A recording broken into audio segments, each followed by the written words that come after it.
professora Kátia, de modo que fica para o uso de vocês, como vocês bem entenderem, tá bom? Porque o conhecimento tem que ser compartilhado, né? Vocês concordam? Sim. Gente, eu nunca tive uma sala quieta desse jeito, quem dirá duas. E foi o meu sonho, era o meu sonho ter uma sala quieta, juro. Muitíssimo. Bom, essa, Carolina Maria de Jesus, que vocês já conhecem. Vamos lá, eu vou... Então, vamos lá. Eu gosto sempre de começar com uma pergunta. Eu queria que vocês me respondessem se um escritor morre. Morre? E as ideias do escritor morrem? Por que a ideia do escritor não morre?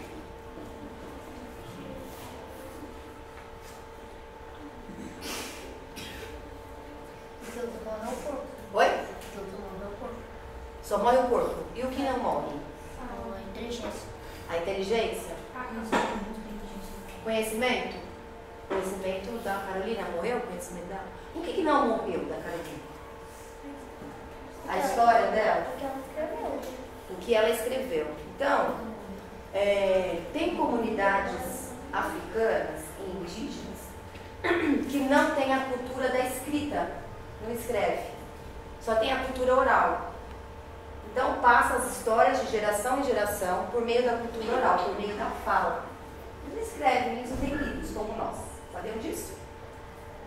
Qual é o perigo disso acontecer? É quando uma pessoa velha, né, um idoso morre, se os mais novos não passarem para frente essas histórias que esses idosos contaram, vocês concordam que essa cultura pode morrer? Sim. Quando a gente escreve uma história, um livro, uma redação, uma narrativa, um relato, será que a gente está eternizando a nossa história? O que é eternizar a nossa história? Se a gente escreve um texto, por exemplo, coloca na internet, será que nós estamos dizendo que esse texto é um texto eternizado? A gente não sabe até quando vai entrar na internet, porque o tempo pode ser muito tempo. Mas vocês concordam que pode durar muito mais tempo do que a nossa vida?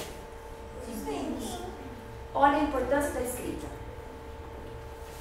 Por isso que é muito importante escrever, porque escrever eterniza sentimentos, eterniza uma história, eterniza ideias e eterniza conhecimentos. A gente vai e o nosso conhecimento fica. Não é assim? Como a Carolina. Morreu em 1967. Com 1977. Com 63 anos? 62 anos. Quase 63. Faltava um pouquinho. Se ela morreu em 1977, nós estamos em 2019, 42 anos, certo? Então faz um tempo considerável, né, que ela deixou de fazer parte dessa dimensão física, né, que nós temos. E ela continuou muito viva, e a gente vai falar sobre isso. As ideias de Carolina, tem muitas peças teatrais de Carolina, tem universidades no Brasil e fora do Brasil que dão valor para aquilo que Carolina produziu. Por isso que o escritor não morre. Eu não vou falar muito sobre isso, porque vocês já sabem onde ela nasceu, né? Sacramento, lá em Minas Gerais. Eu não sei se vocês sabem desse episódio que fez com que ela viesse para São Paulo, vocês sabem? A mãe dela não sei. Pode errar, tá? É errando que a gente aprende. E pode falar também. Podem falar também. Agora Porque...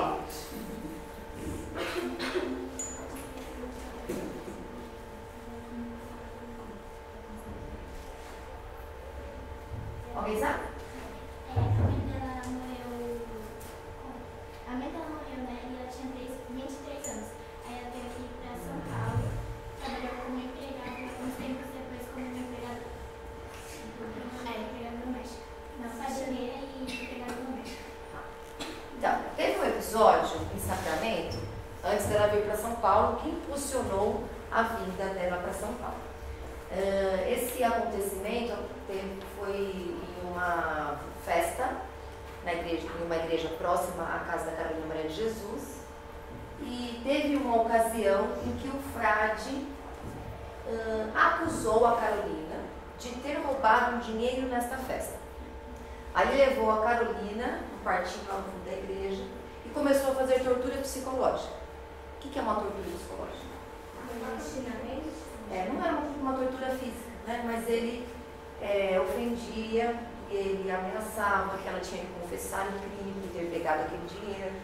E ela sempre foi uma pessoa resoluta. Ela levantou a cabeça e falou: não fui eu não vou confessar o crime que eu não cometi. Aí ele disse: então eu vou conversar com a sua mãe, porque deve ter sido ela. E aí também faz tortura psicológica com a mãe. E depois esse dinheiro é encontrado, não foi nenhuma das duas. E passa a ter um incômodo de viver naquela comunidade. Ela disse para a mãe dela que não gostaria mais de ficar ali e que ela viria embora para São Paulo. Essa é a história da pesquisa que eu fiz. Parece que vocês têm outras informações relacionadas a isso. E aí ela conversa com a mãe, que viria para São Paulo, e a mãe disse que não teria condição de vir, porque era muito caro, elas não tinham dinheiro. E aí ela vem a pé para São Paulo. Vocês sabiam disso? Ela leva 3 meses de Minas Gerais até São Paulo, vai pegando carona de um lugar até outro, até chegar aqui em São Paulo. E aonde que ela se instala mesmo? Sacramento é onde ela veio. Aonde que ela começa a morar aqui? Ela mora na favela do Canindé, que é uma favela que tinha uma demografia, quer dizer, que tinha bem volumosa, né? Tinha bastante gente que morava na favela do Canindé. Essa foto é a foto da Carolina na favela do Canindé. Tá? Antes disso, é muito importante trazer um aspecto interessante da vida dela, que foi como ela aprendeu a ler. A Carolina nasceu em 1914, não é isso? Março. Dia. 14 de março. Então, ela nasceu no dia 14 de março. E naquela ocasião, fazia pouco tempo que tinha terminado a escravidão no Brasil. Né? E a mãe da Carolina achava que era muito improvável contrariar as ordens de um branco. E tinha uma senhora, dona da fazenda, próxima, que percebeu a inteligência da Carolina. Quando a Carolina era bem novinha, criança, ela falou assim: essa menina não pode ficar sem estudar. Ela precisa estudar. E então, ela disse para a mãe da Carolina: nós temos que dar um jeito de matricular a Carolina na escola. E aquilo era muito provável. Era muito provável que um pobre estudasse. Ainda mais uma pessoa que fosse pobre e negra, dentro de um contexto de pouco tempo que a escravidão tinha, entre aspas, terminado, né? E que os africanos escravizados eram tidos como mercadoria. Ainda existia essa luta. Como a mãe dela não imaginava que fosse possível, vamos dizer assim, não levar em consideração a ordem do branco, teve essa matrícula. Ela estudou o 1º ano e uma parte do 2º ano. Ela não chegou a completar essa matrícula. E ela, além de ler, porque tem gente que sabe ler, mas tem gente que não gosta de ler, é verdade? Sim. Tem um monte de gente que sabe ler, mas gostar de ler é outra questão. E aí, eu aprendi, vou falar de uma experiência pessoal, a gostar de ler não foi na escola. Foi com a minha irmã. Eu tinha mais ou menos 11 anos de idade. Eu fui morar com a minha avó lá em Campinas. E a minha avó era brava, não deixava de fazer nada. Não deixava brincar, não deixava fazer muitas coisas. Então a gente ficava sentada. Imagina uma pessoa de 11 anos ficar sentadinha. E aí a minha irmã também morou com a minha avó durante um ano. E a minha irmã começou a pegar livros na biblioteca em frente à casa que nós morávamos, que era uma biblioteca que pertencia a uma escola estadual chamada Benevento Tutores. Então, a minha irmã pegava os livros emprestados naquela biblioteca e eu ficava observando a minha irmã, né? Aí ela ficava lendo e ela, sabe quando está lendo e fica conversando com o livro? Já conversaram com o livro? Alguém já conversou com o livro aqui? Você já conversou com o livro? Aí ela ficava conversando com o livro, ela ficava levantando a sobrancelha.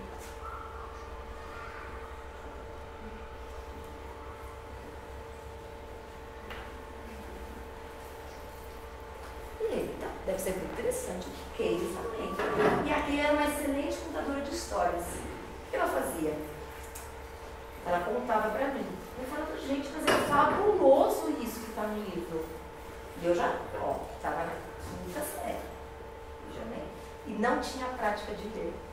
E aí eu comecei a pegar muitos livros na escola de livro de todos. Pegava um, lia, pegava outro. Virei uma leitora voraz. E aí, sabe o que é interessante? Que eu passei a ser uma pessoa diferente. Eu passei a ser uma pessoa mais feliz. E aquelas bravuras de minha avó, Lourdes, passou a ser uma coisa assim, secundária na minha vida. Porque os livros eram os meus amigos. E aí eu lia Carlos Drummond de Andrade, eu li aquela coleção inteira para gostar de ler.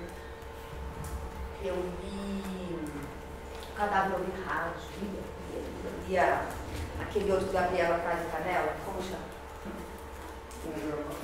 Jorge Amado. Jorge Amado. Eram uns livros desse testamento. Gente, mas que legal. Gabriela subindo lá no telhado, toda. Gabriela subindo no telhado. Muito interessante. Com 11 anos eu já estava assim, bem espertinha. A professora Cátia falou que eu sou muito espertinha. Mas é porque eu li desde quando eu era pequena. E aí, o que acontecia com a Carolina Maria de Jesus?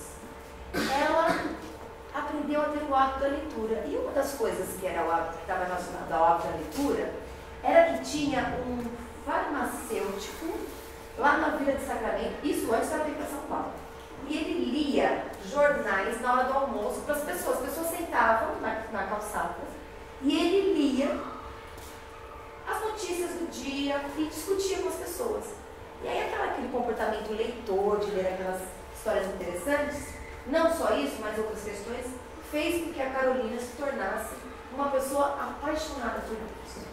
E ela não era assim uma pessoa que lia todos os tipos de livros. Por exemplo, ela não gostava muito de livros de autoajuda, ela não gostava muito de livros de outras categorias, e gostava muito de livros de literatura, que falava sobre a vida, sobre a sociedade. Isso foi muito interessante para ela ser uma pessoa com muito conhecimento. Ela tinha muito conhecimento, apesar de ter feito até parte da segunda série. Ou seja, né, a escola é um lugar que a gente aprende muito, mas quando a gente busca o conhecimento por meio dos livros, das pesquisas, e hoje em dia na internet, né, gente, tem todo tipo de conhecimento muito próximos a nós, a gente pode aprender também na escola e fazer as nossas pesquisas sozinhos. Né? Naquela época não tinha internet, mas ela aprendia muito por meio dos livros. Como que é o seu nome?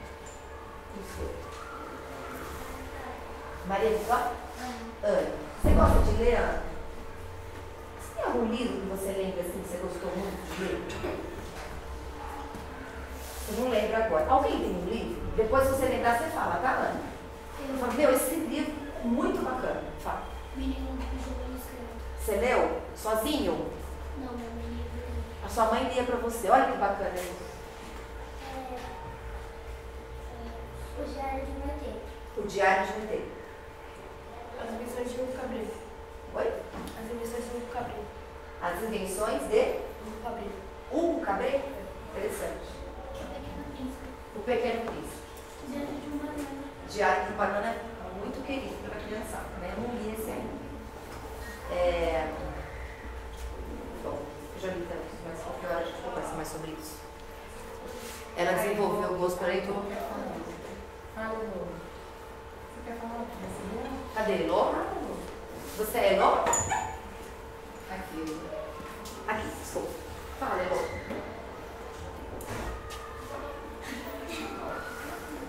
Pode falar, Elô. Fica à vontade. Todas as palestras, as conversas, ela quer falar assim, vergonha. Não tem problema, você vai exercitando a fala. O que eu vou pedir para você, Elô, por favor? Vai lembrando o nome do livro. Aí você faz assim, quando você lembrar. Você esqueceu ou você está com vergonha? Qual que é o livro que você lê? O Diário? Nossa, mas que nome interessante. Diário de uma garota nada popular. O que seria uma garota nada popular, Elô? Você é uma menina popular? Não? O que é uma menina popular aqui? É uma menina que se gosta de pessoas, tem vários amigos, Tem dinheiro? Uma menina popular é uma menina que tem dinheiro? todo mundo conhece. Sim, uma menina popular é uma menina que todo mundo conhece e que não necessariamente tenha dinheiro, né? Porque pessoas populares são pobres. Mas, geralmente, quem é popular tem dinheiro. Nessa parte você tem razão, né? Diga. Eu já li uma Bíblia. Você já leu a Bíblia? Tem algum capítulo que você mais goste? Qual? É o primeiro capítulo que Deus criou a terra. Gênesis? Interessante. Eu gosto de Esther. Eu acho a Esther muito interessante. Eu gosto Acho de José também interessante. Juízes. E acho Jesus interessantíssimo. Porque ele foi uma pessoa, e é, né, de acordo com as religiões, e é uma referência muito importante na sociedade. Naquela época, o preconceito era ainda pior do que hoje, você sabia? E aí, o que Jesus fez? Falou, não vai tacar pedra nessa mulher. Vocês falam que essa mulher tem pecado. Vocês não podem tacar pedra nela. Quem aqui não tem? Aí, não quietos, né? Então, Jesus também é uma referência importante na humanidade. E isso está na Bíblia, que acho que... Como é que se fala mesmo? Pablo. Me parece, Igor, que a Bíblia é um dos livros mais antigos do mundo, não é isso, Cátia? É isso?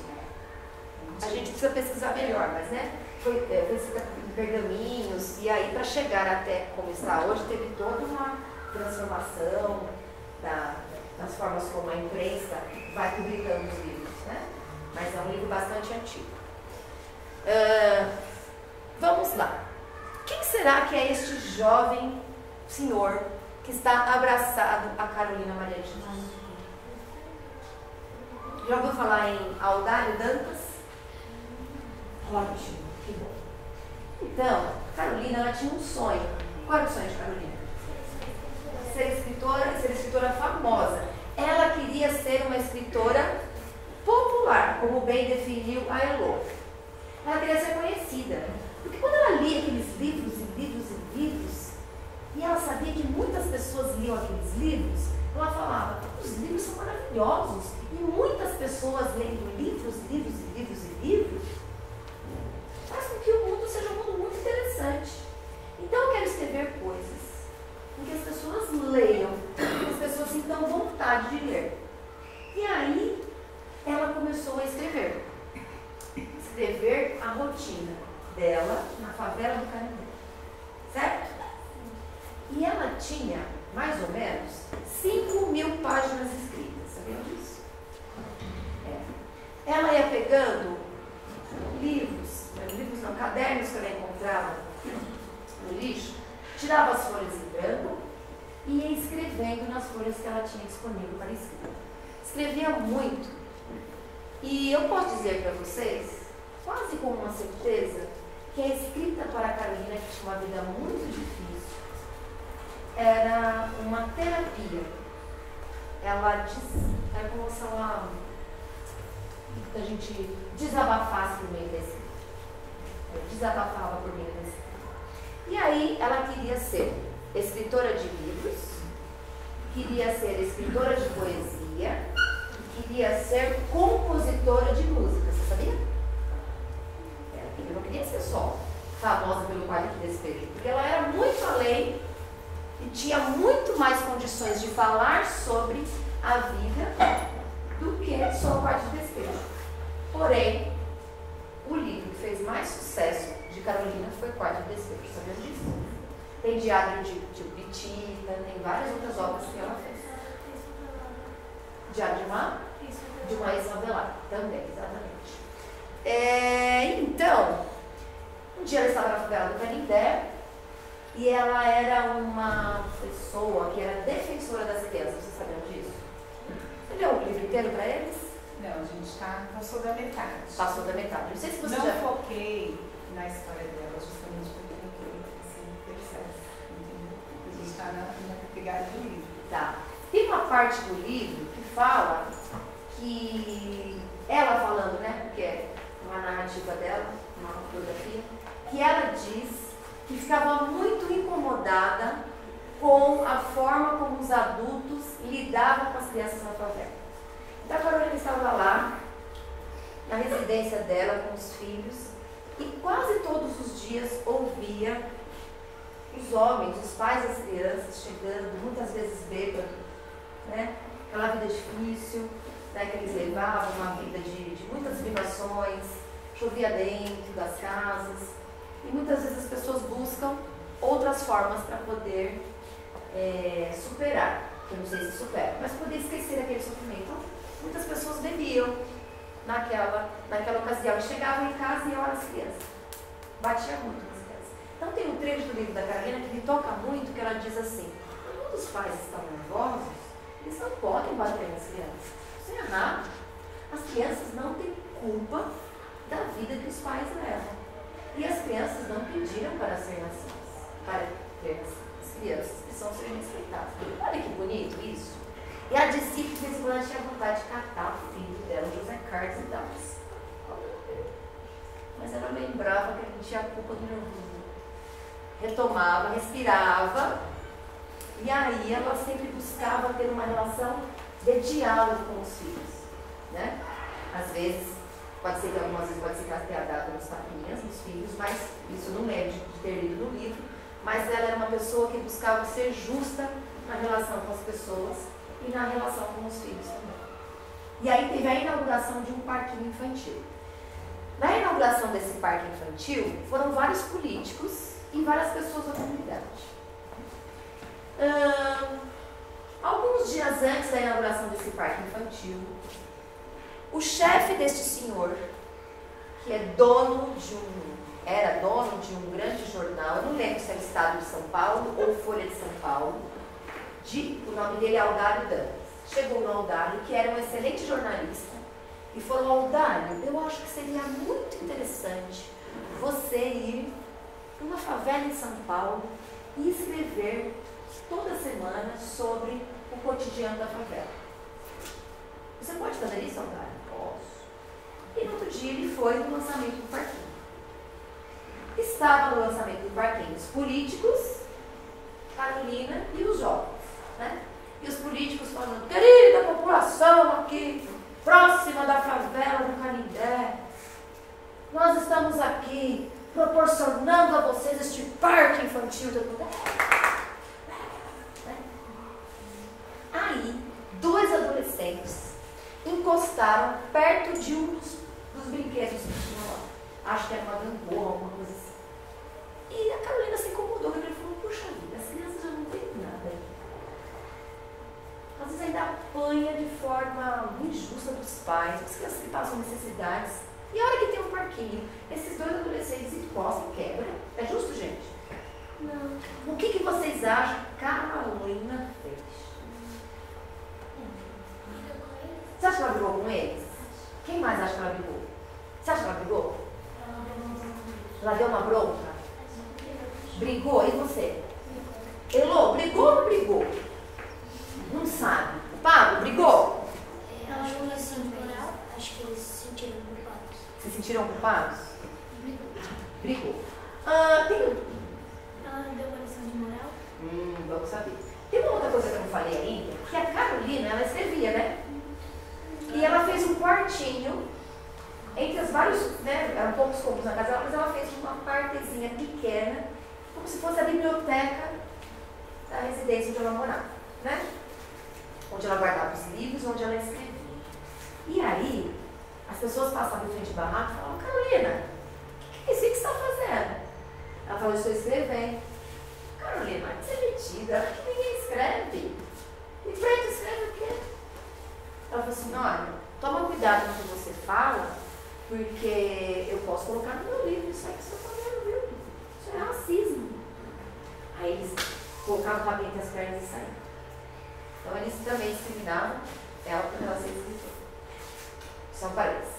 E aí, no dia da inauguração do parquinho, os meninos estavam encostados. Não pode. Chegou neles e falou assim: meninos, As crianças não têm nada. E quando tem um parquinho, vocês vão quebrar? O que será que eles fizeram? Correram? Quem acha que eles saíram? Quem acha que eles não saíram? Não saiu? Olha o que eles fizeram.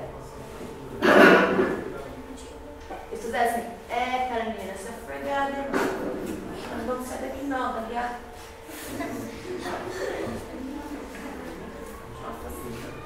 Agora, o que eu faço? Ele não quer sair. Ela pensou muito inteligente, ela pensou e falou assim, chegou nele e falou assim, se vocês não saírem, eu vou colocar os dois no meu livro.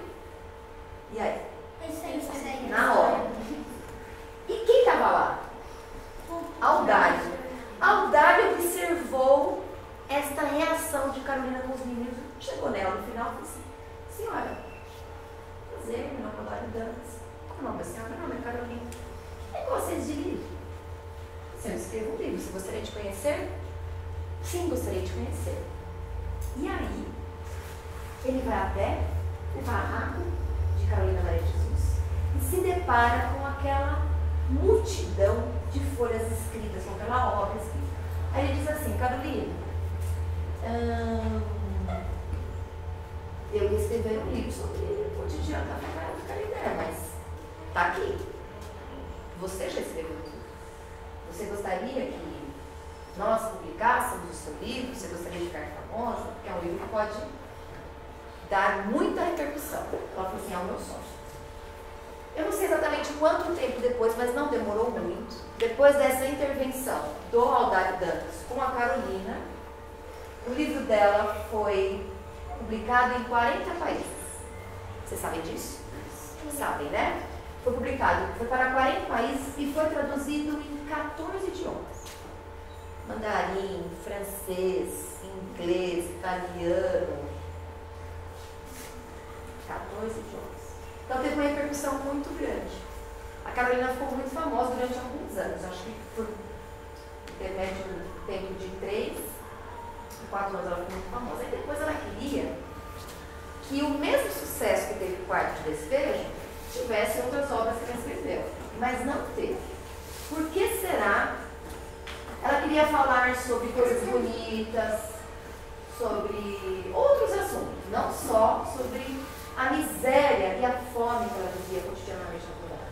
Por que Carolina não teve tanto sucesso com os outros livros e só teve sucesso com o Quarto Despejo? O que será? Vocês têm alguma inferência, alguma opinião sobre isso? Como é o seu nome? Paulo. Fala, Paulo. Porque metade do livro eles pegaram e deixaram só metade para outra.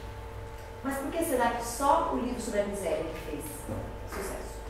Porque pediram para o cara fazer um texto sobre a favela, só que ela já tinha feito. Aí ele falou que queria fazer um livro sobre ela. Certo. Alguém mais tem alguma opinião sobre isso? As pessoas se interessaram mais pelo livro. Pelo primeiro? Sabe que as pessoas se interessam pela desgraça alheia? Ok. Desgraça alheia. Tem gente que fala, esse nome é horrível. Mas desgraça é uma coisa que não tem graça. Uma coisa que perdeu a graça, né? E a fome tem graça? Não, então des é contraponto à graça. Tá, então não é palavrão. Tem gente que acha que é palavrão. Mas é o contrário da graça. Diga. Que o Quarto de Despejo foi o primeiro a ser lançado? Não foi somente porque foi o primeiro a ser lançado. Mas se a gente observar bem, esses programas do Datena, sabe? Esses programas sensacionalistas, têm uma audiência maravilhosa. As pessoas ficam... E aí são vários assassinatos, vários feminicídios.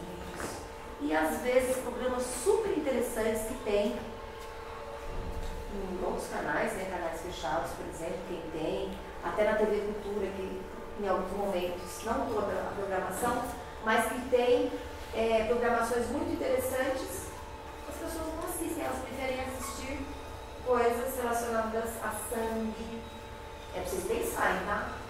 Por que será que o ser humano às vezes se interessa mais por coisas de sofrimento, de violência, do que pela aprendizagem, pelo conhecimento? Sabemos disso? Você concorda, Kátia? Você queria falar alguma coisa sobre isso? A nossa tem sido a nossa discussão, né, gente? Tudo que a gente tem conversado, as outras questões que a gente levantou, como as outras pessoas que vieram aqui conversar com vocês, né? O cenário todo, da pobreza, da periferia, coisas que vocês também trouxeram de onde vocês moram, do que vocês vivem, né? Então, há uma preferência mesmo grande por esse assunto. Porque exatamente, eu também me pergunto. Você concorda com isso? É uma coisa pra gente pesquisar, porque é uma coisa que eu também não tenho tanto conhecimento, mas é muito interessante que a gente observe o comportamento das pessoas em relação a ações sensacionalistas. Às vezes uma pessoa é atropelada, fica todo mundo em cima do celular, né? Chama sociedade do espetáculo. Às vezes a gente se preocupa menos com a doença, com o sofrimento da pessoa, se preocupa mais em gravar do que com o sofrimento da pessoa, né?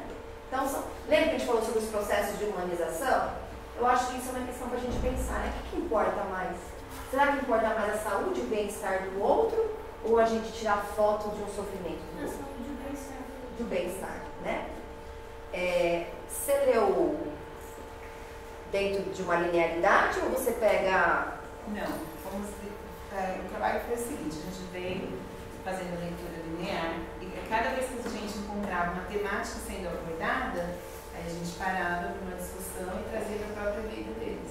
Tá mais ou menos no meio, só para não repetir. Tá um pouquinho para frente no meio. Tá.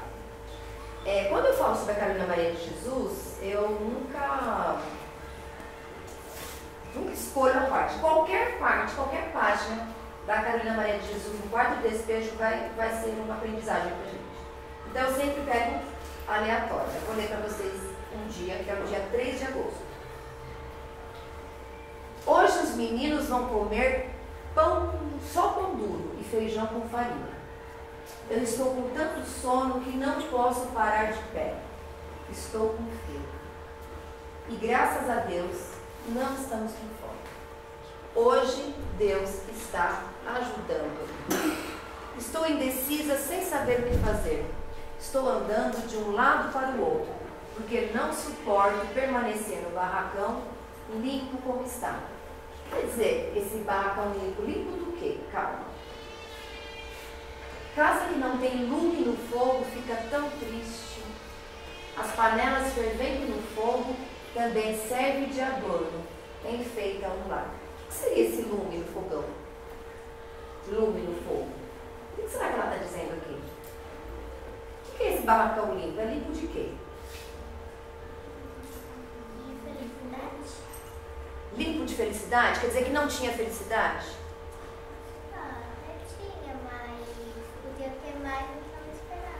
Podia ter mais. O que mais será que quer dizer isso, né?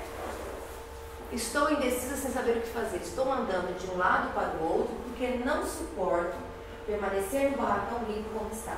Casa que não tem lume no fogo fica tão triste. O que se faz no fogo dentro de uma casa?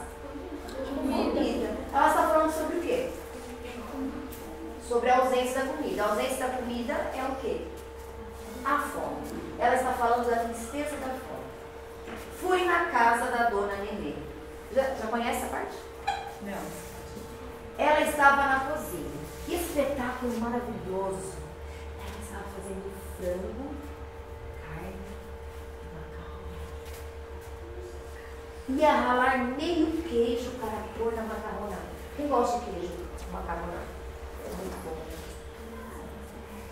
Ela deu-me polenta com frango. Já faz uns 10 anos que eu não sei o que é isso. Na casa de Dona Nenê, o cheiro de comida era tão agradável que as lágrimas emanavam-se dos meus olhos, que eu fiquei com dó dos meus filhos. Eles haviam de gostar daqueles quitutes. Quando cheguei na favela, a Leila e o Arnaldo estavam dando os seus espetáculos e a criançada estava apoiando. Eu estava escrevendo quando a Vera, quem que é a Vera? A filha dela. Vera Eunice, a filha dela. Quando a Vera veio avisar-me que estavam dando cartões e que havia muitas pessoas na rua. Fui correndo para ver. Várias pessoas acompanhavam o senhor alto e loiro que conduzia um menino de 10 anos pela mão. Ele usava calça cinza clara e paletó azul anil. Passou por mim e deu-me um abraço. Fiquei perplexa com aquele abraço sem apresentação. É a primeira vez que vejo um homem. Quem será que é? Esse homem de paletó, que foi abraçar. Eu nem sabia que era Carolina. Vem cá, mas se é Carolina, eu sou homem. Carolina, sabe? Eu nunca vi, aí tô lá, favela. Eu sou o homem, alto, inferno. Do nada, né? Ela estranhou. Quem que é esse homem? Vocês acham que é quem? Esse homem que é brasileiro? Tem marido? Não tinha marido, não. Depois eu quero falar sobre esse negócio de não ter marido. Hein, gente? Quem que vocês acham que era um homem de terno? Que chega lá e abraça? Não era o jornalista. A cunhada do Coca-Cola era o apelido de um homem que morava lá. Disse-lhe: esse é o deputado senhor Contrini. O que é deputado? Quando ela disse deputado federal, eu pensei, época de eleição. Por isso é que eles estão tão amados. O senhor Contrini veio nos dizer que é candidato às eleições. Nós da favela não somos favorecidos pelo senhor. Não te conhecemos. Tá vendo a crítica dela? É a crítica ao senhor Contrini. Quer dizer que ela não é boba, né, gente? Não é só porque eles chegam lá numa época de eleição que ele teria o direito de ir só na época de eleição. Teria que se preocupar com a vida miserável das pessoas todo o tempo em que ele fosse um representante do povo, né? O que é representante do povo? O que o vereador faz? O vereador faz leis e vota leis. Então ele vota as leis e também faz leis. O vereador serve para isso. De repente, se tiver uma lei que fala assim, olha, tem que ter uma lei que toda criança tem que receber um livro por mês. Aí o vereador vai lá e faz. Toda criança tem que receber um livro por mês. Aí faz de conta que nem aqui na Câmara dos Vereadores de Santo André, tem vários vereadores. Tem 21. Aí ele apresenta esse projeto e os vereadores votam. Vocês acham que é importante esse projeto? É um projeto importante, né? Então, o deputado... E o que o vereador está lá, gente? Ele foi votado para estar lá, não foi? Isso significa que de 4 em 4 anos vai aparecer os candidatos a vereador e o vereador vai, se ele for muito votado, ele vai representar as pessoas, certo? Lá na Câmara dos Vereadores. E aí é como eu estou falando do vereador, porque o vereador está próximo da cidade. Nesse caso era o doutor Contrini, que era um deputado, que várias pessoas de São Paulo votaram nele, mas ele só ia na favela na época das eleições. Durante o ano todo em que ele era deputado, ele esquecia. O que ele queria quando ele era uma favela? Votos. Votos. Muito bem, vocês são muito espertos. Né? Significa o quê? Que a gente precisa prestar atenção para a gente ser cidadão de fato, né? A gente tem que prestar atenção. Se essas pessoas que querem ser vereadoras, essas pessoas que querem ser deputadas, são pessoas que realmente têm interesse nas pessoas que mais precisam. Entendeu? Então tá bom. Vamos lá. Aqui é a casa do médico que ela trabalhava, que era o Euriclides de Jesus Zerbini. Quando ela começou a trabalhar na casa dele, ele tinha uma grande biblioteca, parecida com essa aqui na casa dele. E aí ela fez uma negociação se ela poderia ler nos momentos de folga. Ele falou que poderia. E aí também era uma das formas que ela conseguia ter para poder aumentar o repertório dela de leitura voraz que ela era.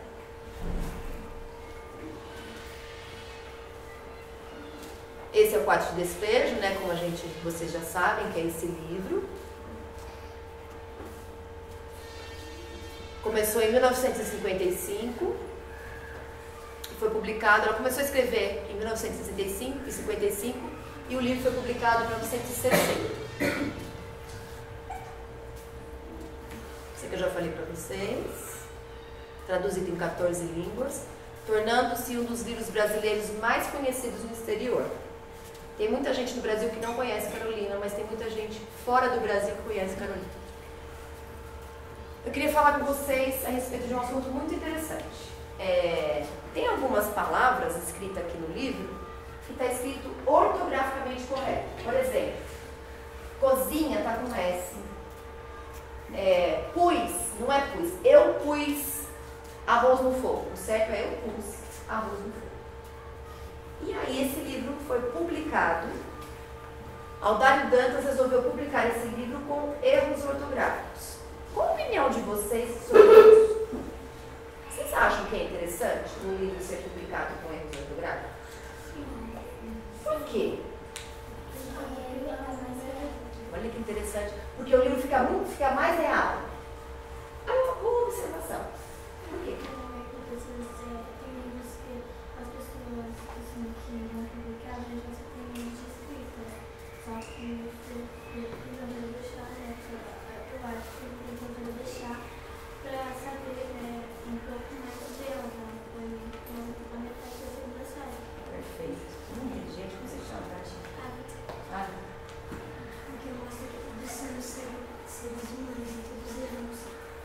Mostra que somos seres humanos e que erramos. Paulo, né?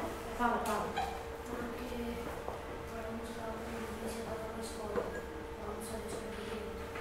Gente, estou beijo, tá? Vocês entendem demais. Muito interessante a observação de vocês. Eu também tinha a mesma opinião de vocês. Depois que eu fui para uma palestra lá em São Paulo, no Mackenzie, sobre a Carolina, eu também acho que essa posição é interessante, mas eu comecei a ter um outro ponto de vista. Que, de certa forma, eu concordo com vocês, mas tem um outro ponto de vista. O que é o ponto de vista que eu tenho? Todo livro, todos os livros publicados passaram por uma revisão. Não é isso, professoras? Então, por exemplo, se a professora Kátia pede para vocês escreverem... Tem blog aqui na escola? Blog não. Não tem blog. Mas escrever um texto e vai publicar em um mural na escola. Isso já fez, né, professores? Sim. E aí, vocês podem publicar esses textos com ele? Não. Tem que passar por uma revisão. Todos os livros que estão aqui passaram por uma revisão. Né? Só que o livro da Carolina não. E aí, na opinião desses professores do Mackenzie, eles falaram assim, se as pessoas têm direito a uma revisão, por que Carolina também? Né? Por que será que a pessoa que publicou o Quarto de Despejo optou em fazer, como se fosse assim, fazer publicidade com o problema que ela teve, que foi o problema da pouca escolaridade, porque aí escancarou, né? A pouca escolaridade dela. Vocês concordam? Foi um problema escancarado. Tem problema ter pouca escolaridade? É um problema estudar até a segunda série? É um problema. Mas é um problema da Carolina? É um problema de quem? De quem que é o problema da Carolina não ter estudado? Mas ela estudou um pouco, a pessoa colocou, foi será? De quem que será que foi o problema? Porque na verdade a Paula teve que sair para trabalhar, né? Ou ela trabalhava ou morria de fome. Então, muitas eu trabalho com a educação de jovens e adultos lá em São Bernardo. Na mesma escola que a professora Kátia trabalha, de manhã. À noite, a educação de jovens e adultos. Todas aquelas pessoas não tiveram a oportunidade de estudar quando era criança e teve que voltar depois de adulto. De quem que é a responsabilidade? Fala, Lu. Meu pai estava muito bom. E ele voltou a estudar depois de grande? Você sabia que tem escolas de educação de jovens e adultos, Elô, que ele pode voltar a estudar se ele tiver condição para isso? Sabe por quê, Elô, eu falo isso? Porque os nossos alunos de EJA, quando eles começam a estudar, eles entram assim acanhados, eu não estudei. Tem uns que não sabem nem escrever o nome. Tem outros que fizeram a quinta série quando era criança e quando depois de grande, eles ficam meio acanhados. Já, tá? Ficam meio sem graça. Sabe o que é interessante? Conforme os professores vão trabalhando com eles, vão conversando sobre a importância deles falarem, aí eles vão levantando a cabeça devagarzinho. Quando eles passam, né? Os módulos, tem 1 ano e meio, eles fazem do fim da 8ª série, eles saem assim, ó. É o poder da escola. O poder da escola tem o poder de levantar a cabeça das pessoas. Diga. Como você falou, não é a pessoa que não quer fazer a escola, é a condição financeira da pessoa.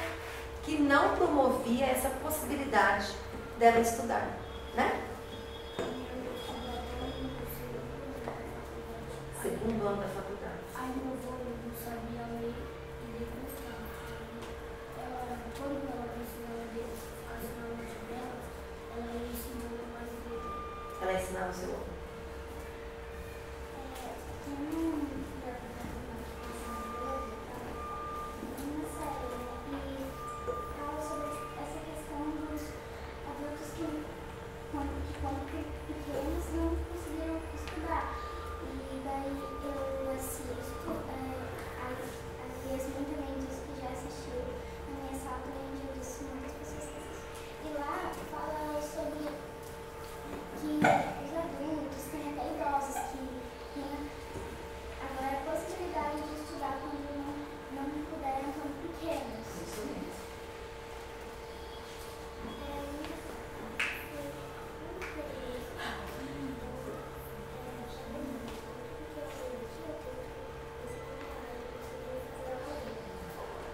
Ela está ensinando a babá a ler. Kátia, eu vou passar um documentário, é sua aluna? Renata, eu vou passar um documentário que fala só sobre babá. Tem tudo a ver com essa discussão. E aí tem uma foto de 1840, como é que você chama? Ana Luísa, uma foto, gente, do Recife, de 1840, que mostra uma escravizada negra e um menino branco amparado no ombro dela, né? E essa foto está dizendo que o rosto dessa escravizada era um rosto muito triste, triste e bravo, sabe aquela coisa de... Sabe assim, aquela coisa de... Assim. E o menino... Vem cá, eu vou de novo. Eu sou o menino. Essa é a foto. O menino está assim no ombro dela, ó. Ela era a pessoa que alimentava e cuidava dele, alimentava com leite materno. O que aconteceu com essa senhora? Quando ela teve o bebê dela, tiraram o bebê dela, não sabe para onde levou, né? Provavelmente foi vendido, para que ela desse de mamar para o mundo. Está vendo a condição da escravidão, né, que promovia para as pessoas? E é lógico que ela não estudou. E essa questão de muitas pessoas não terem escolarização hoje no Brasil tem a ver com as épocas do Brasil em que o direito à educação foi totalmente negado. Seu nome específico, você falou? Ana Luísa. Então, Ana, então o que você está fazendo é uma atitude muito bonita. E a gente não sabe nem se ela tem muito tempo para isso, né? Porque ela também tem os afazeres, mas é muito importante que seja negociado sempre esse tempo para que você possa ter esse contato com ela, mas o mais importante ainda, Ana, é se você puder conversar com ela, se ela tiver alguma chance de ser matriculada numa escola, né? Porque na escola ela vai ter pessoas da idade dela, né? Vai ter os professores ali, a sua atitude é maravilhosa, você não desista da sua atitude, mas se você puder incentivar para ela ir para a escola, é uma coisa muito bacana, né? E ver se a própria família, a sua família teria condição de incentivá-la também a estudar. Porque estudar é um direito. Como é que você chama bem? Você falou uma coisa bacana também. Heloísa também. A Heloísa falou que essa questão das condições, né? Tem uma lei, gente, no Brasil, que foi promulgada em 1988. Vocês já tinham nascido? Lógico que não. Entendeu? Vocês não tinham nascido aí. Que chama a Constituição Federal, a maior lei que tem no Brasil. E lá está dizendo: quem não teve condição de estudar na idade regular tem todo o direito de estudar quando jovem e adulto. E na LDB, que é Lei de Diretrizes e Bases da Educação Nacional, também. Então a gente tem várias leis que asseguram o direito a essas pessoas.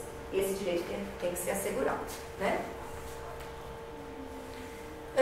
E aí, por conta dela publicar o livro, ela teve condições a algumas coisas, mas mesmo assim, ela tendo publicado o livro dela tendo ido para 14 países, ter sido traduzido em 40 países, ter sido traduzido em 14 idiomas, as pessoas ainda enganavam a Carolina Maria de Jesus. Eu não sei que tipo de contrato que os Estados Unidos fez com o livro da Carolina, que não pagou nenhum direito autoral para ela, não recebeu. Foi vendido muitos livros nos Estados Unidos e eles fizeram o contrato de uma forma que ela não recebeu direito autorais. Por que será que eles fizeram isso, gente? Mas por quê? Porque eles acham que... Será que eles na Carolina que eles se acharam no direito de fazer isso? Porque ela era uma... Porque a maioria de quem mora nos Estados Unidos são brancos. O que mais? Por causa do preconceito. Porque ela era uma mulher negra, ela morava na favela e ela era muito pobre. Isso. Você levantou a mão? Como é que você chama? Você gosta da Carolina, Vitor? Você tem admiração por ela? Por quê?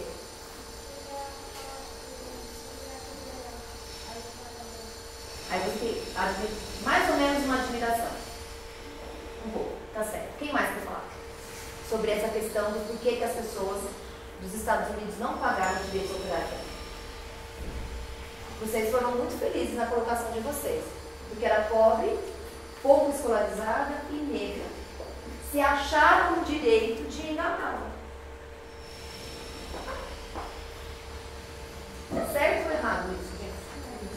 É errado, a atitude deles foi errada, né? Mas essa colocação que vocês fizeram, da qual eu concordo, está correta, né? Por uma questão de preconceito, como ele bem colocou. E aí, gente, tem uma... Já ouviu falar do Paulo Freire? Paulo Freire é um educador que já morreu faz tempo, mas ele é maravilhoso. Tem uma escola que chama Paulo Freire aqui em São Bernardo. São Bernardo Mestre. Tem muitas escolas, cada cidade tem uma escola que chama Paulo Freire. Aí o Paulo Freire tem uma frase que ele fala assim: se você tiver em uma situação em que você observa uma pessoa passando por violência e você ficar quieto, você também está participando daquela violência. Vocês concordam com o Paulo Freire? Vocês viveram já alguma situação na escola que observa alguém passando por violência e então fica quieto e não fala nada? Já observaram isso? O Paulo Freire fala assim: se esse que está observando ficar quieto, ele também é violento. Dá um tapa na cara da gente, né? Se a gente vê uma pessoa passando por violência, o que a gente tem que fazer? Falar para a professora, chegar em quem está violento. Claro, tem que observar a situação que está passando, né, gente? Mas se for uma situação de escola, que o colega está batendo no outro, a gente não pode ser conivente. Então, quando aconteceu isso nos Estados Unidos, várias pessoas perceberam que os Estados Unidos não estavam pagando o direito da Carolina. Sabe o que eles fizeram? Se calaram. Então, era tão errado quanto as pessoas dos Estados Unidos fizeram isso. Eles foram coniventes com a injustiça. Fala. Pablo, né? Com essa que você falou aí, porque tinha que falar com um adulto que está mais próximo ou falar com o dono. Isso, tem que procurar uma pessoa responsável, né? De preferência um adulto, que tenha a condição de intervir naquela situação ofensiva, violenta, para que ela deixe de acontecer, né, Pablo? Muito bem. Esse, gente, era o lugar onde ela guardava os livros dela, lá na favela do Canindé. Ela também foi compositora e poetisa, como eu falei para vocês. Sua obra permanece objeto de diversos estudos, tanto no Brasil como no exterior. Aqui é o caso que eu estava falando para vocês, né? Que ela não recebeu pelos direitos dela lá nos Estados Unidos.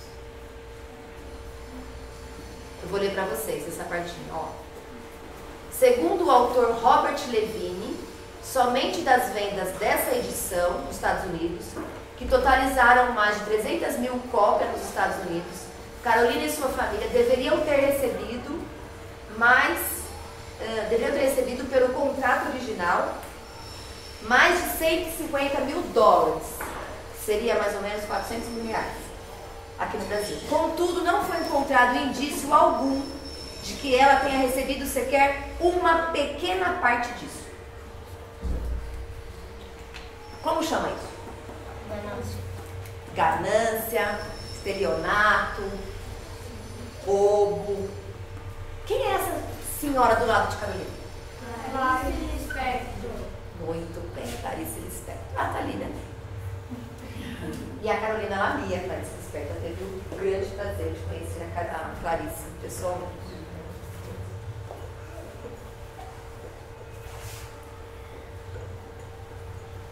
Depois da publicação de Quarto de Despejo, Carolina mudou-se para Santana, bairro de classe média, na zona norte de São Paulo. Deixa eu explicar uma coisa para vocês. Quando ela publicou o livro, ela continuou morando um tempo na favela ainda.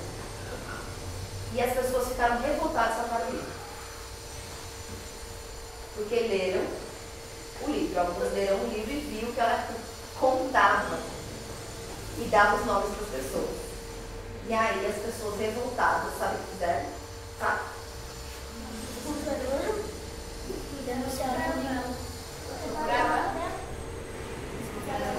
Faziam xixi e cocô dentro do pinico e jogavam nos filhos dela e nela. Ela tá no livro, vocês vão ler quando vai chegar nessa parte. Tá lá?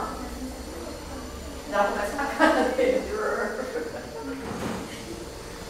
Vocês acham que ela deveria publicar o nome das pessoas no livro? Por exemplo, a gente pediu qualquer coisa aqui, né? Nós humanos, que faz umas cagadas. Normal ser humano. Ou não? Todo mundo cria certinho. A gente erra, né? Ser humano erra. E aí, ela escreveu no livro os erros dessas pessoas e deu o nome das pessoas. É legal isso? Eu acho que a gente tem que mudar o nome das pessoas. Na verdade, eu não sei se realmente mudou. A questão é que, como a atitude era só daquelas pessoas, estava claro que eram aquelas pessoas que tinham tido aquela atitude. Aí as pessoas se sentiram como, gente? Ofendidas e expostas, né? A vida delas exposta dentro do livro. Então, nessa parte aí, eu acho que eu acredito que ela não tenha trocado o nome das pessoas. Então, foi um erro. Então, vamos lá. Em 69, Carolina acumulou dinheiro suficiente para se mudar de Santana para Parelheiros, uma região árida da zona sul de São Paulo, no pé de uma colina.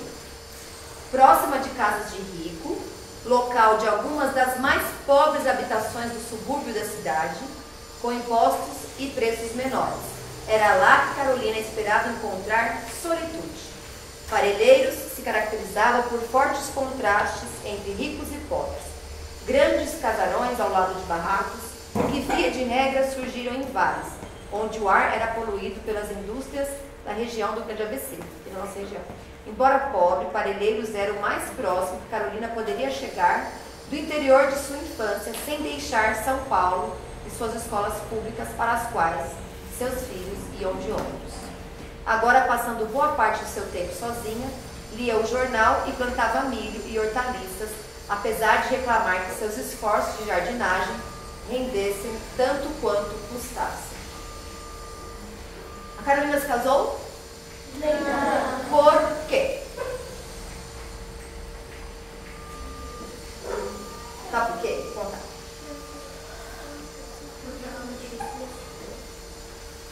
Tinha uns homens que queriam casar com ela. Não.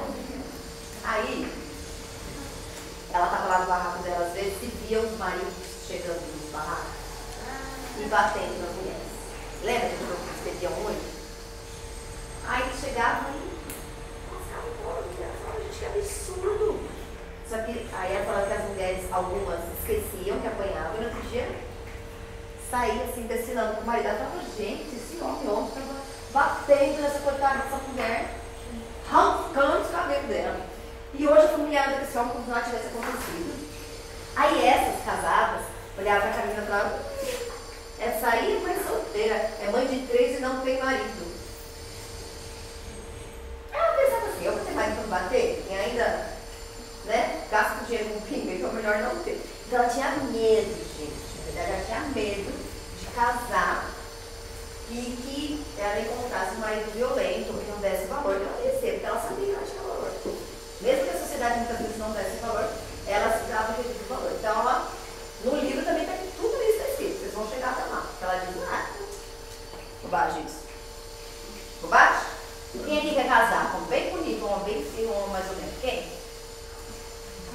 E os meninos? Quem é que quer casar, independente de quem quer que seja? Quem tem um sonho de casar? Você tem um sonho de casar? Ó, e você também? Você também quer casar? Quer ir? Com quantos anos você acha assim que você pode casar?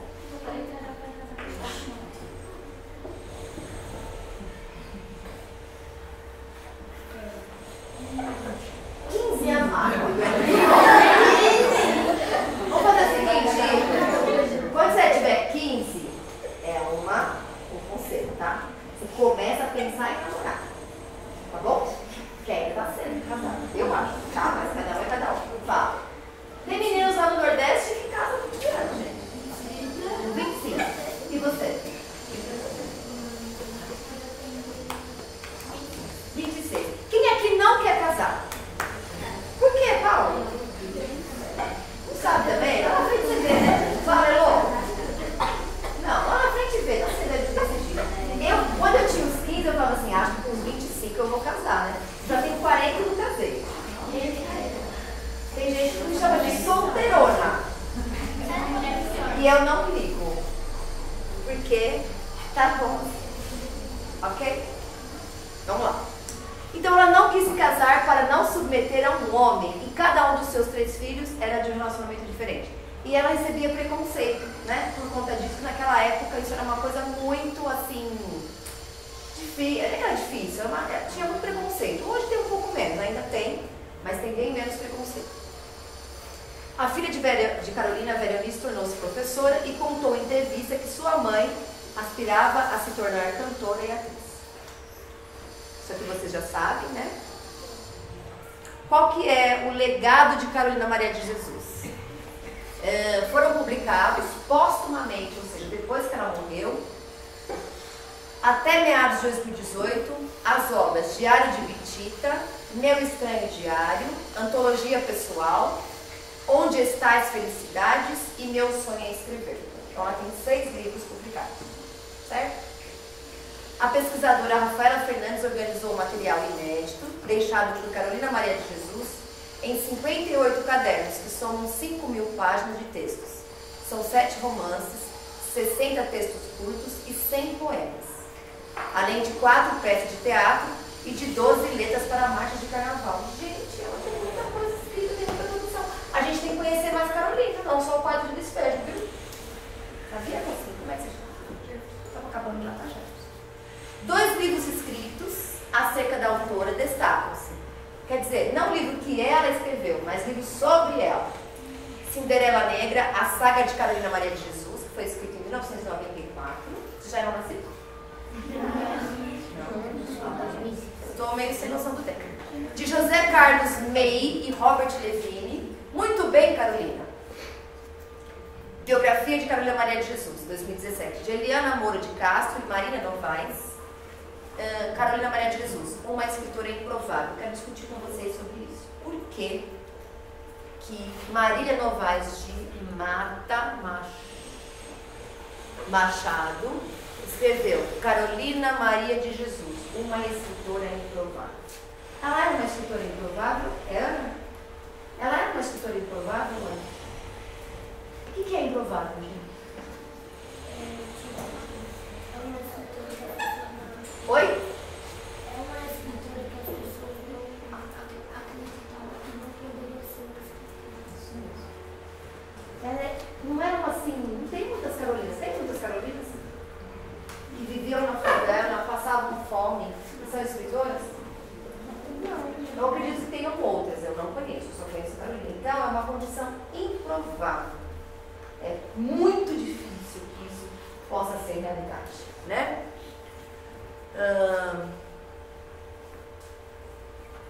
O que mais que a gente pode colocar ali?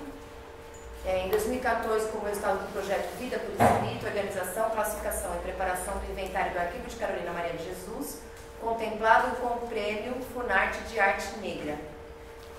Então, várias pessoas pegaram todas as obras da Carolina e fizeram um apanhado dessas obras dela. E essa ação de valorizar as obras dela ganhou um prêmio. Olha que interessante, porque as pessoas valorizavam quem recolheu as obras dela. Poder dizer, Carolina não escreveu só parte dos textos, Carolina escreveu muito Isso aqui está com a professora, as professoras, depois vocês podem continuar, tá bom? Isso aqui é uma manchete de jornal, em 2018, que fala sobre Carolina Maria de Jesus, de catadora de lixo a fenômeno editorial. Quer dizer que foram muito vendidos os livros dela, né? Essa matéria era na matéria que foi publicada na internet, no dia 31 de março de 2018. Estava escrito assim: Carolina tinha passado fome e desespero até se tornar o grande fenômeno editorial na década de 1960, com o livro Quarto de Despejo, Diário de uma Favelada. A trajetória dela é contada agora por Tom Farias, em Carolina, uma biografia. Em São Paulo, o morador de rua Gilberto Camporese teve seu livro de poesia bancado por estudantes da USP. E a Biblioteca de São Paulo concorre à melhor biblioteca do ano. Na verdade, foi publicado na Globo News. Eu trouxe para vocês outras escritoras negras. Vocês conhecem outras escritoras negras brasileiras? Tem a história da Carolina em quadrinhos agora, né? Não sabia. Uma professora de São Paulo escreveu. Ah, que bacana. Sei. Eu até para comprar para interessar, eu preciso ter um com eles. Então, ela escreveu recentemente a história da Carolina em quadrinhos. Professora da Prefeitura de São Paulo, foi publicada. Bacana a gente conhecer também, né? Então, para além da Carolina, né, tem outras escritoras negras. Essa é a Elisandra Souza. Ela é escritora e jornalista e também luta para dar voz à periferia na Zona Sul de São Paulo. Publicou o livro de poesia Águas da Cabaça em 2012 e tem participação em revistas e antologias literárias como Negrafias e Cadernos Negros. Ela é editora da Agenda Cultural da Periferia Nação Educativa. Essa é Conceição Evaristo, muito famosa, uma escritora que ela é doutora em literatura, estudou muito sobre literatura, publicou o primeiro livro em 1990. Quando eu trago essas referências para vocês, gente, vocês já conheciam o Evaristo? Não é assim, ai, quem será? Por que está trazendo? É para vocês procurarem conhecer essas escritoras. E essa é a Cristiane Sobral. Eu queria falar um pouco da Cristiane Sobral. Porque a Cristiane Sobral, ela fala sobre a questão do cabelo crespo. Né? E ela diz, ela fala da beleza do cabelo crespo. E ela diz assim, mesmo que as pessoas queiram que eu prenda meu cabelo vai ser livre, como eu, e vai crescer para o céu.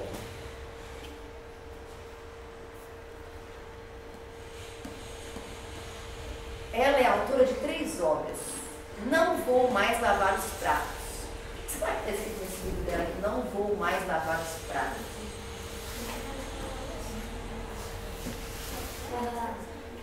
Para deixar que acabe o machismo. O machismo e o racismo também, viu, Paulo? Sabe por quê, gente? Porque se a gente observar, a maioria das empregadas domésticas, elas têm cor. São que cor? Então, tem um livro, né, em São André, que tinha várias pessoas negras em situação de trabalho mais braçal, né? Aí colocava os brancos mandando e os negros em condição de trabalho braçal, lavando prato, limpando o chão. Aí algumas pessoas falavam assim, mas que livro é esse? Não pode. O livro não pode ser assim, porque está reforçando o preconceito. Então, se a gente for ver bem, as novelas também passam esse preconceito. Quem são os protagonistas? Muitas vezes os protagonistas das novelas são brancos, né? Se a gente vê as capas de revistas, a menos que sejam revistas relacionadas à questão de raça, são pessoas brancas. Então existe um preconceito no Brasil. E um padrão, essa parte é muito importante. Dizem que tem um padrão. Qual que é o padrão de mulher bonita? Que a televisão defende, não a gente. Como é que é essa mulher? Loira, olho azul, magra, alta, roupas de mar rica, né?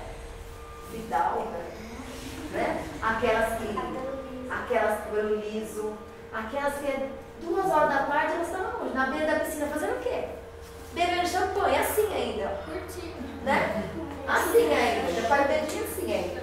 Né? E a gente fica assistindo e fala, eu quero essa vida. Né? Aí vem um homem todo bonitão lá e fala, ai meu amor, ela é loira, estou te achando. Aí a televisão põe até aqueles ventinhos assim, sabe? Cadeira.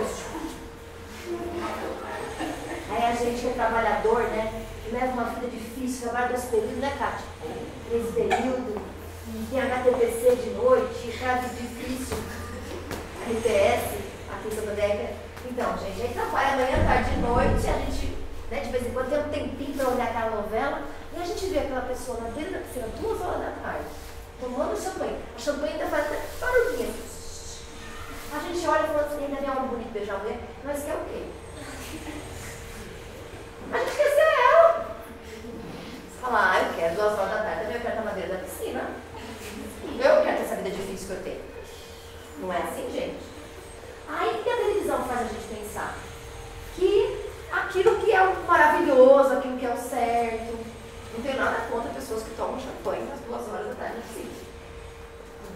Mas a gente tem muitas coisas importantes para fazer também. Todo dia fica tomando lá, todo dia essa mulher não aparece trabalhando, dando duro que nem a gente dá. Tudo não é que elas ficam na beira da piscina. Champanhe. Aí a gente olha e a gente quer aquilo. Aí a gente fala, mas eu tenho um homem bonito que me beija desse jeito, eu tenho que ter esse cabelo. Eu tenho que ter essa cor de olho. Aí faz o que no olho? Põe leite com contato. Daí fica os olhos azul. Né?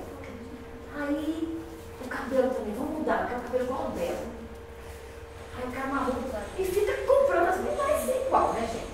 Por quê? Porque nós temos a nossa identidade. A nossa identidade é maravilhosa, a gente não precisa ser igual à novela dessas mulheres que tem a vida delas lá, né?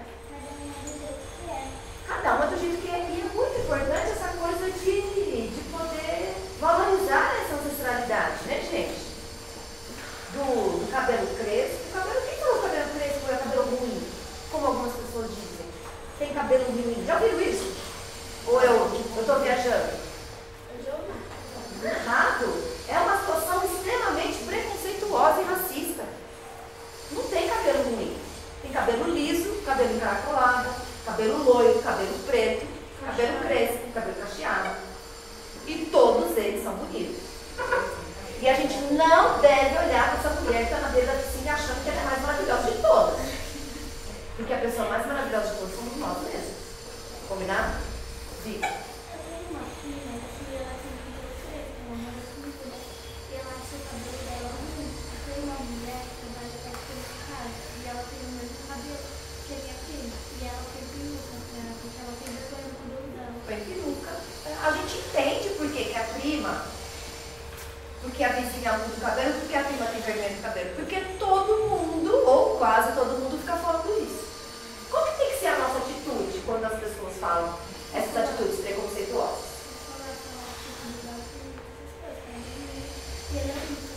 Ela é única, né? As pessoas são únicas. Tem que...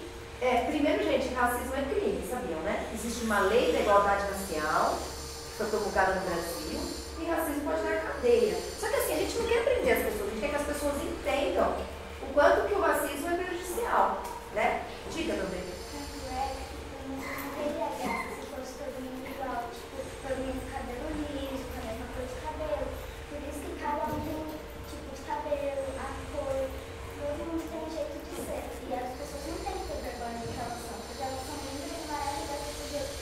Exatamente, muito bem.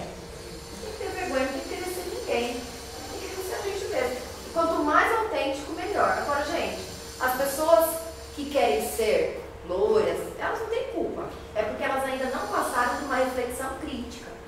Não passaram muitas vezes pela escola, às vezes passam pela escola, mas muitos professores não explicam isso. Você pensa que são todos os professores que ensinam Carolina Maria de Jesus? Vocês são privilegiados. E tem 2 professoras que se preocupam em trazer a importância de Carolina para vocês. E tem muitos, eu não tive essa oportunidade, tem muitas e muitas pessoas que não tiveram a oportunidade de conhecer uma pessoa tão interessante que ensina a gente todos os dias, né? A Carolina, ela me ensina todos os dias, porque ela era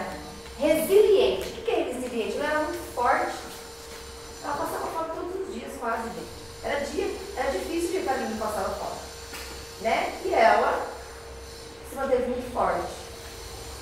E também sofreu assim muita, não só muito preconceito das pessoas, como os Estados Unidos, né? Aquela situação daquelas pessoas dos Estados Unidos, acabou ignorando a Dona Maria de Jesus. Diga.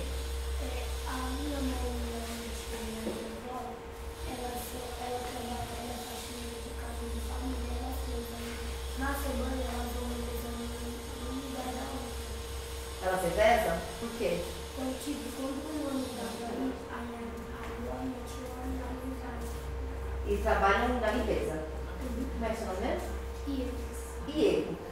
Iego, você acha que essas pessoas que você colocou da sua família tem alguma semelhança com Carolina Maria de Jesus? Sim? Por quê? A cor. O que mais? São fortes? São mulheres assim que todo dia estão ali na batalha para conseguir trazer alimento para os filhos, para conseguir dar uma condição, né? Às vezes vão comprar uma roupa para os filhos. São parecidas com a Carolina, né? Fala. Antigamente tinha uma lei no Brasil que tinha uma cidade que não deixava entrar pessoas homossexuais naquela cidade. Ah, é? Sim. Que preconceito horrível, né? Tá vendo como a nossa luta é grande, gente? Então, a Cristiane Sobral, ela é uma outra escritora. Não vou mais lavar os pratos. Chega de ficar achando que as negras têm que ser empregadas domésticas. Não vou mais lavar pratos, né? Poesias Conto em Espelhos, Miradouros, Dialéticas da Percepção. E seu último livro de poemas, publicado em 2014, tem como nome Em Só Por Hoje Vou Deixar Meu Cabelo em Paz. Temos poemas engajados contra o racismo, a partir, sobretudo, da reconstrução da feminilidade da mulher negra. Boa parte dos poemas fazem do cabelo crespo o ponto de partida lírica para a denúncia, firmando, ao final, seu empoderamento.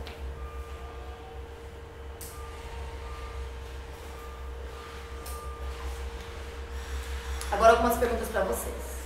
Vocês conhecem alguém que se pareça, não fisicamente, mas com as características da Carolina?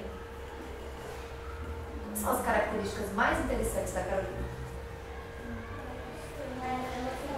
Forte, o que mais? É que escritora é uma condição, digo características da personalidade. Pense em alguma para você me falar. Inteligente no que vai fazer. Ana? Ana também, né? Seu nome. Guerreira. Lutadora independente. Trabalhadora. Prazer em ler, uma leitora, né? Ela era uma pessoa que buscava o conhecimento.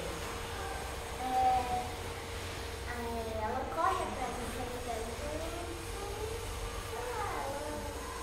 Ela confia no que ela faz. Isso, perfeito. Se a gente desistir dos nossos sonhos, a gente pode estar mais ou menos morto, né? Mais ou menos, você está vivendo, não pode desistir dos sonhos. A Carolina foi perfeita. Ela ia atrás dos sonhos dela. Fala. Ela era responsável pelos filhos. Responsável pelos filhos, exatamente. Quem mais? Paulo.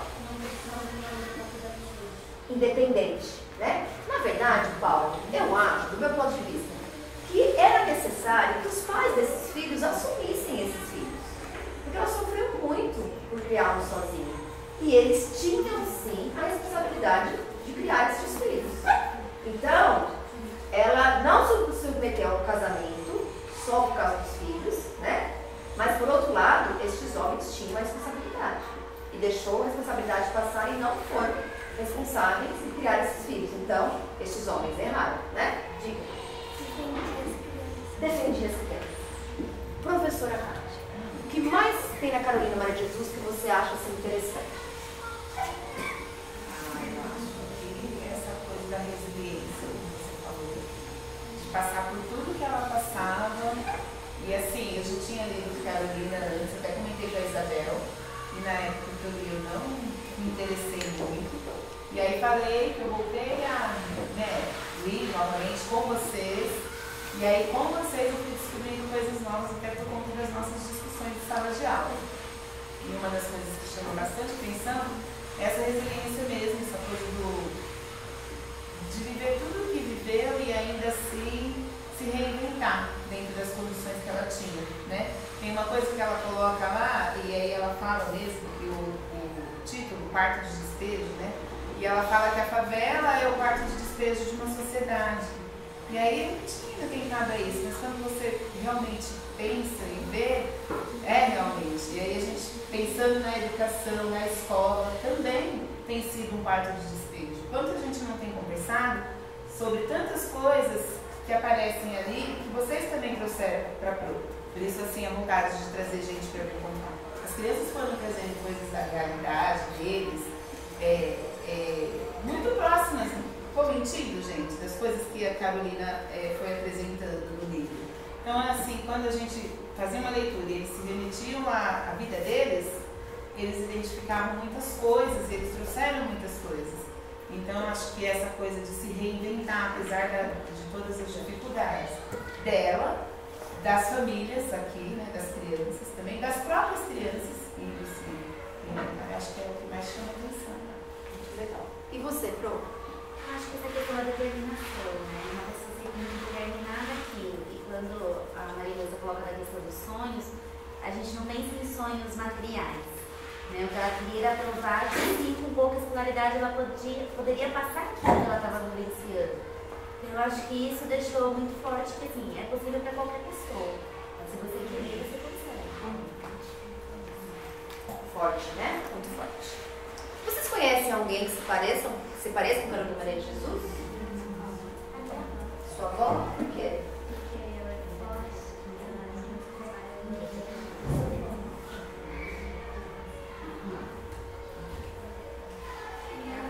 Sua mãe? Por quê?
Parece muito com a Carolina. E sua mãe ensina isso para vocês, né?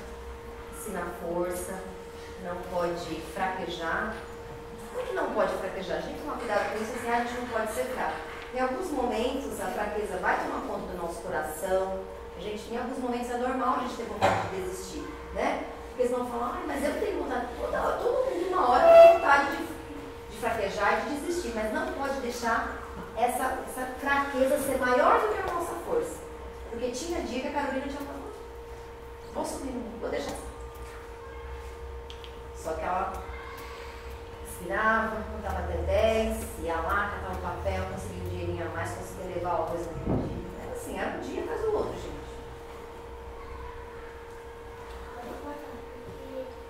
Só babá.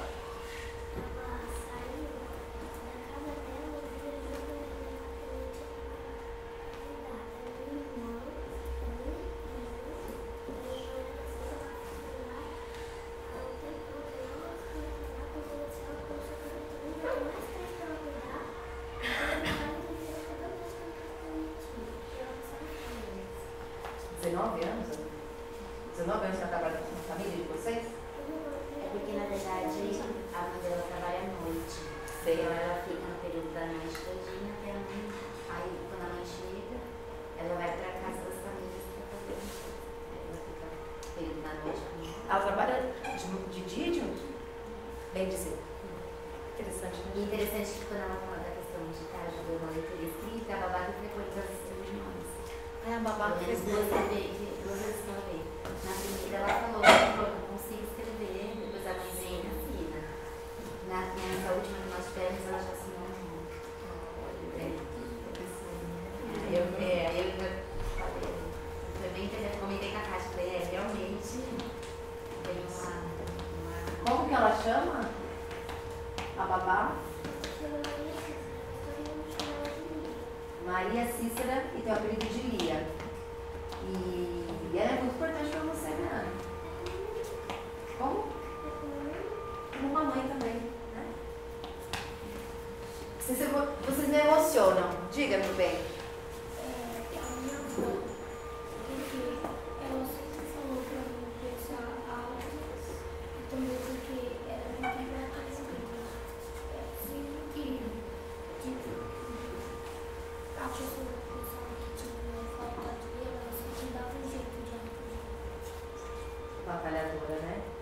Quem mais? Oi.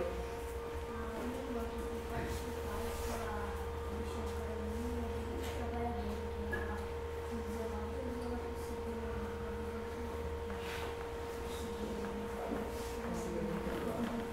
só que eu acho que ela é professora ou maquiadora. Você não tem contato muito próximo com ela? Sim, mas eu tenho mais com a minha outra irmã, que é a minha. Que essa é a parte do pai. Você não tem muito contato. Bacana, né? Ter uma irmã que tem as características parecidas com a Carolina. A minha irmã, porque ela é muito batalhadora e também ela é muito inteligente, Independente de trabalhar. forte e ela não deixa ser ela fácil, é bem difícil de ela ser ela. Difícil saber. Fortaleza. Porque mesmo ela aprendendo se eu não me engano 2 filhos, ela sempre foi muito alegre. Mesmo tendo perdido 2 filhos, Se eu não me engano. você sabe como foi essa perda? O que mais?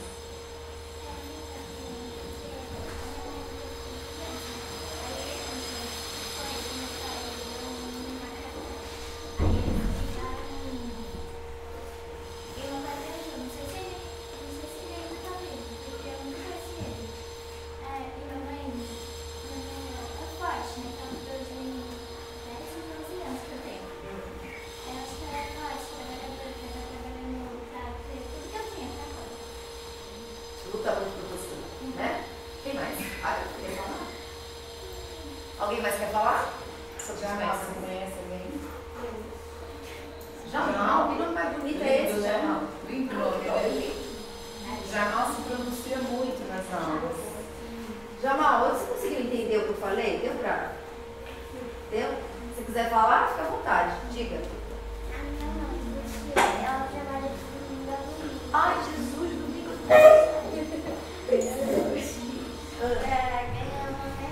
Vai ganhar uma meme. Dinheiro pra sustentar eu, a minha irmã e meu... E o seu pai? Está desempregado? Não, ele está trabalhando também.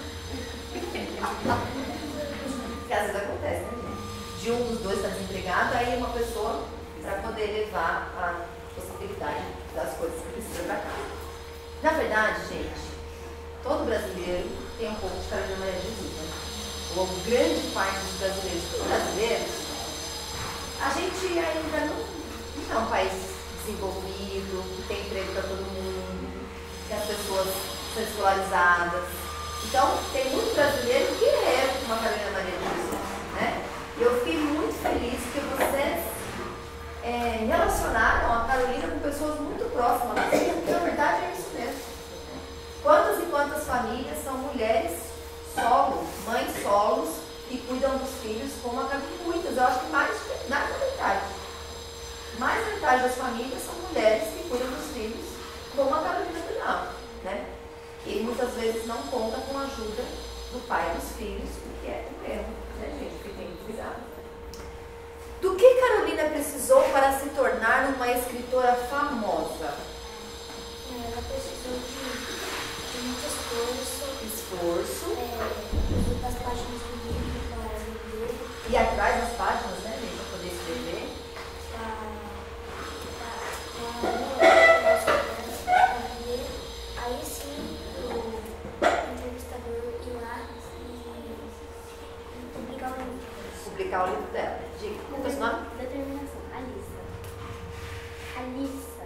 Alissa? De determinação. O que mais? O que ela precisou para se tornar uma escritora? Não. Se esforçar, lutar para conseguir. Diga. Sabedoria. Como é o seu nome? Kainan. Muito bem, as suas colocações muito boas, Kainan. Vocês gostariam de ser como Carolina? Sim. Gostaria de ser como Carolina? Levanta a mão. E quem não gostaria de ser como Carolina?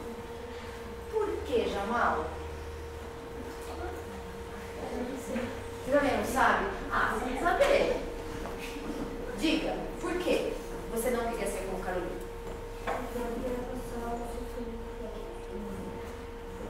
A parte do sofrimento a gente não quer. Mas tem alguma parte que você queria ter? Nada dela você queria ter? Nada! Nem a resiliência, nem a força. Você quer ser fraco. Você quer que a hora que o negócio esquentar mesmo, você quer desistir. Você não quer ser que nem Carolina que fica, nossa, vou lá. Vamos ver quem é mais forte. Direito seu, a gente precisa respeitar. Fala, Elô. Não queria ser como Carolina. Por quê, Elô? Por que não? Alguém mais não queria?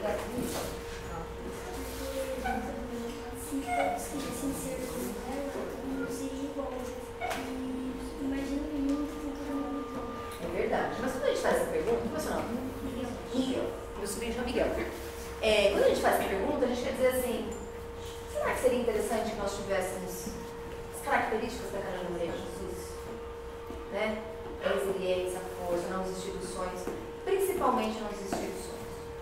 Eu não gostaria de sofrer como ela sofreu. De forma alguma. Mesmo com a fama que ela teve, não. Eu não gostaria de passar pelo que ela passou. Ela passou por coisas pesadíssimas que a gente não calcula. Alguns de vocês pode ser que tenham, né, passado alguma coisa parecida no momento. Mas naquela época, gente, em 1950, né, vinha a pé de Minas até São Paulo. É muito pesado. Né? Então, ninguém quer sofrer, né? O que na história de Carolina mais chamou a atenção de vocês? A confiança que ela tem. A confiança que ela tem em quê? Porque quando ela foi fazer os livros, ela foi buscar os papéis, as coisas. E ela hoje, como ela já morreu, mas a história dela foi muito famosa. Então, a confiança que ela teve quando ela fez o livro dela foi assim, muito interessante. Sim, e ela deixou um legado, né? Então, daquilo que a professora leu, daquilo que eu li, daquilo que eu falei, o que mais na história de Carolina mais chamou a atenção de vocês? O esforço dela. O esforço dela. Fala, Miguel.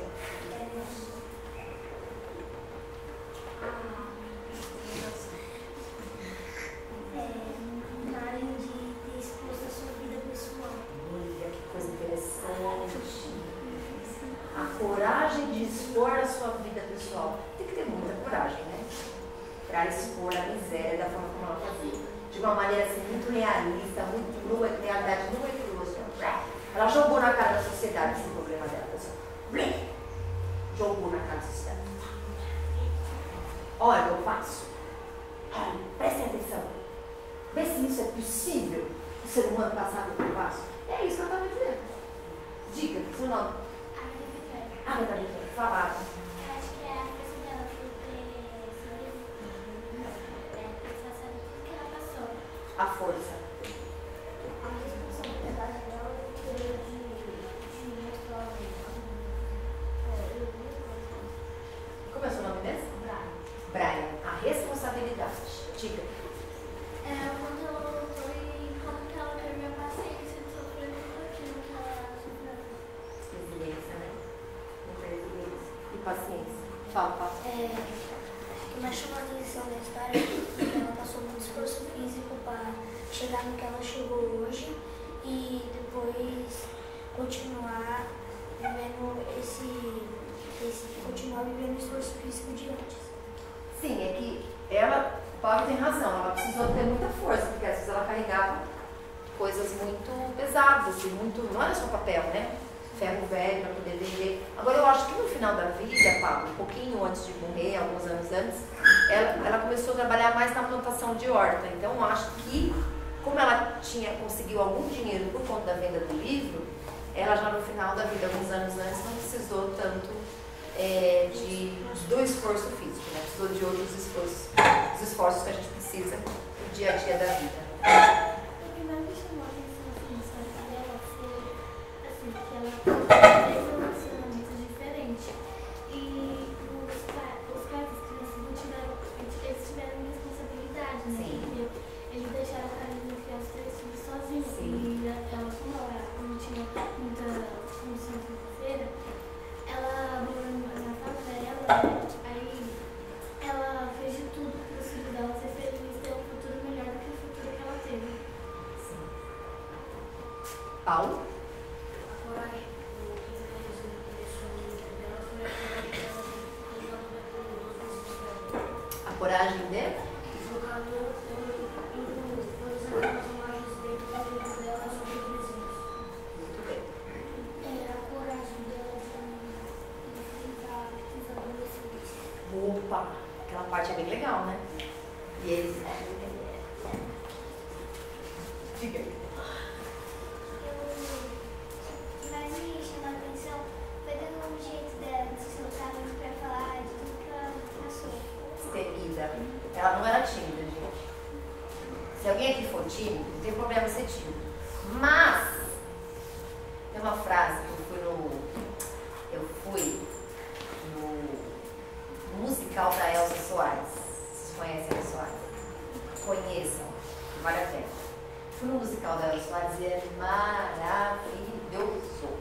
Aí tem uma hora que a pessoa que interpreta a Elza Soares fala assim: falar estilhaça a máscara do silêncio.